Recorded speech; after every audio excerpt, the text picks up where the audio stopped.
টি-20 jersey back দেশে jersey লয়ারে player সকলে photoshoot করে পেলাই ছবি টবি তুলি পেলাই ভিডিও করে পেলাই কিন্তু আর দেশের বাংলাদেশের জার্সি নাই যে ফকাশ নৌকা আর দেশে যাচ্ছি নাকি কোনো কারখানা দিয়ে না সিলাই নেওয়া দেয় না আইজ নাকি লুগো লাগানি নেও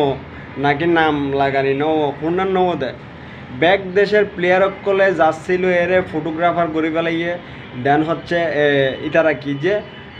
ভিডিও করিয়ারে ছবি টুবি তুলিয়ারে আপলোড টাপলোড দি ফেলাই আর দেশের প্লেয়ার সকলের গাছ যাচ্ছি হল নতুন যাচ্ছিল এনে আর দেশের প্লেয়ার সকল তো ফটোশ্যুট করতে ন দিয়ে আইজ ইতারে কি আইজ কি ইনকি তৈরি হতে না খেলার বাকি আছে আর মাত্র 6 দিন 7 দিন আজ এই যে 7 তারিখ 8 তারিখের তুন খেলা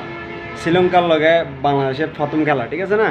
তো 8 তারিখের তুন খেলা এখনও পর্যন্ত জার্সি প্রকাশ নও দেয় জার্সি উগ্র দেখলাম যে লাল মুখিয়া ই বে দেখি আর ভরা ন দেখি